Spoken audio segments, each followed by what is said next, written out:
myself. This one happened in high school. We had this teacher in high school whose kid went to our high school. His name was Mr. McNamara, and his son Jake McNamara went to our high school. He was a sophomore when I was a senior, so he was 2 years behind me.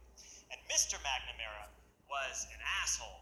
And one weekend, he and his wife decided to leave town, which you should never do if you're an asshole. And Jake McNamara decided to throw a party at the teacher's house. Hooray! And everyone around town heard about it, and we all got up individually and thought, okay, let's go over there and destroy the place. I walked into this party. Everyone I had ever met was there, and everyone was drinking like it was the end of the world. People were drinking like it was the Civil War and a doctor was coming to saw our legs off.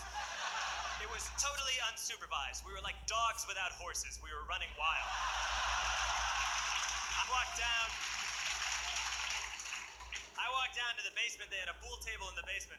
One dude took a running start and threw his body onto the pool table and broke it in half. Another kid found out which room was Mr. McNamara's and went upstairs and took a shit on his computer. So the party was going great. I'm standing in the basement and I'm holding a red cup. You've seen movies. And I'm standing there and I'm holding a red cup and I'm starting to black out. And I guess someone said like, something police. And in a brilliant moment of word association, I yelled, fuck the police! Fuck the police! And everyone else joined in. 100 drunk white children yelling, fuck duh police. With the confidence of guys who have like already been to jail and aren't afraid of it anymore. You know that like, I serve my nickel, you come and take me confidence. But white children. The reason someone had said something police was because the police were there. So a Chicago police officer walked down the stairs and got to the bottom in the basement and looked out over a sea of drunk toddlers yelling, fuck the police, in his face. And he was almost impressed. He was like, wow. And then he leaned into his walkie-talkie and went, get the paddy wagon. And my friend John, who is now a father, this man now has a baby, he grabbed a 40, smashed it on the ground, and yelled, scatter! And everyone ran in a different direction. We all ran in different directions. It was like that scene in Ratatouille when the humans come in the kitchen and all the rats go in different ways. We all ran in different directions. I ran into the laundry room and I jumped up on the washing machine and I crawled out through a window into the backyard, and now I'm running through the backyard and there was this big chain link fence and I thought, I've never climbed a fence that high before. And then I woke up at home.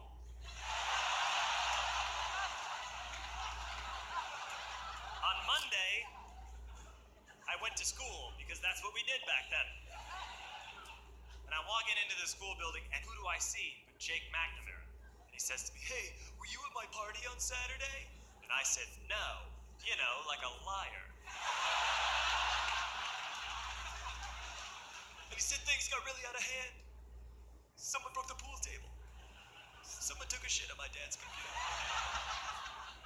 But the worst thing, he says, the worst thing is that someone stole these old antique photos of my grandmother, and my parents are freaking out about it. And I had that thought that only blackout drunks and Steve Urkel can have.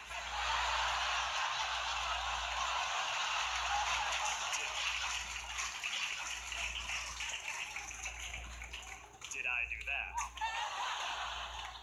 I figured no, I wouldn't have done that. But I was never sure until 2 years later. Relax.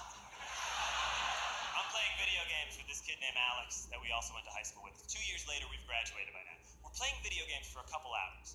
And then Alex says to me, hey, come here. I want to show you something. And he takes me into his bedroom. And then he takes me into a side room off of his bedroom. Never a good thing to have. He shows me a tiny room that is covered wall to wall in stolen antique photos from different people's parties over the years.